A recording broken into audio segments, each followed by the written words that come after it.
ہماری بات بھی سن لو توجہ کے ساتھ، ہم بھی یہی کہتے ہیں، ہم کہتے ہیں ہمارے تو عبادت کا معیار ہی نبی پاک صلی اللہ علیہ وسلم کے اہل بیت پر ہے۔ آپ ساری زندگی نمازیں پڑھتے رہے، ساری زندگی روزے رکھتے رہے، ساری زندگی حج کرتے رہے، ساری زندگی اللہ اللہ کرتے رہے، قرآن پڑھتے رہے، مسجدیں آباد کرتے رہے، ممبروں پر چڑھ کر خطاب کرتے رہے، جمعے پڑھاتے رہے، حتیٰ کہ بیت اللہ شریف کا حج بھی کرتے رہے، نفل و نوافل پڑھتے رہے، اگر آپ کے دل میں اہل بیت کا بغض ہے واللہ رب الکعبہ، تو پھر آپ کا کوئی عبادت آپ کی قابل قبول نہیں ہے۔ یہ مسلک اہل حدیث کا اعلان ہے، پیغام ہے، محمد الرسول اللہ صلی اللہ علیہ وسلم کا فرمان ہے۔ امام حاکم رحمہ اللہ نے بڑی پیاری حدیث نقل فرمائی، حضرت عبداللہ ابن عباس رضی اللہ تعالی عنہما بیان کرتے، نبی پاک صلی اللہ علیہ وسلم نے فرمایا، آپ فرماتے ہیں جو بندہ بیت اللہ شریف میں چلا گیا، بیت اللہ شریف میں جا کے بین الرکنی والمقامی اور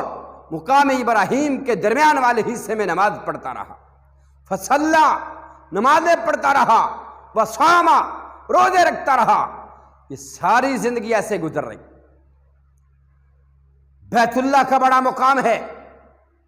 رسول رحمت صلی اللہ علیہ وسلم نے فرمایا، آپ فرماتے ہیں جو بندہ، جو انسان ایک نظر، پہلی نظر جب اس کی بیت اللہ شریف پر پڑتی ہے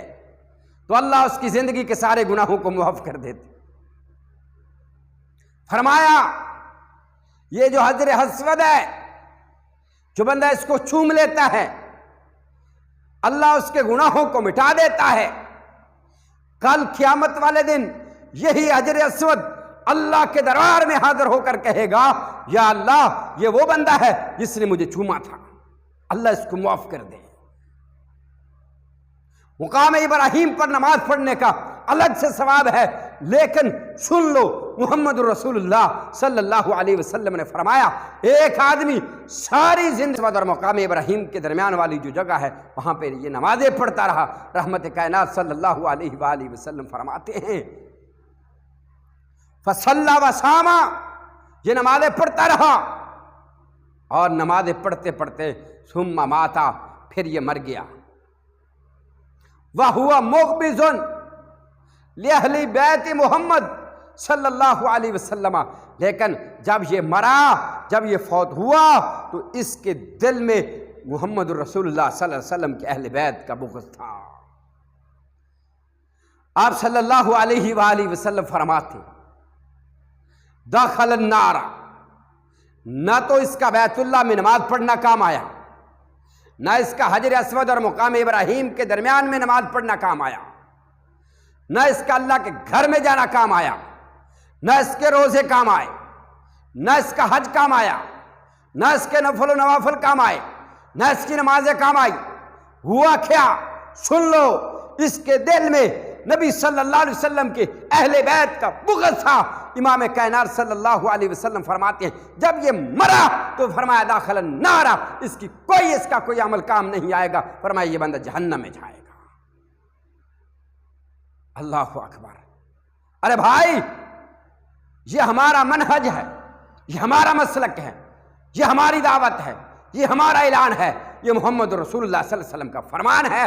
آئیے، ہم تو کہتے ہیں ہماری عبادات کا معیار ہی اہل بیت ہیں۔ اگر آپ کے دل میں اہل بیت کی محبت ہے تو آپ کو مبارک ہو، آپ کی تمام اعمال اللہ کے ہاں قابل قبول ہوں گے۔ اگر آپ کے دل میں اہل بیت کے بارے میں کوئی جگہ نہیں ہے، آپ کے دل میں، آپ کے ایمان میں، آپ کے دل میں اگر ایک ذرہ برابر، حتیٰ کہ رائی کے دانے کے برابر بھی اہل بیت کے بارے میں بغض ہے تو یاد رکھ لو، نبی صلی اللہ علیہ وسلم کے فرمان کے مطابق داخل النار، پھر تم جہنمی ہو۔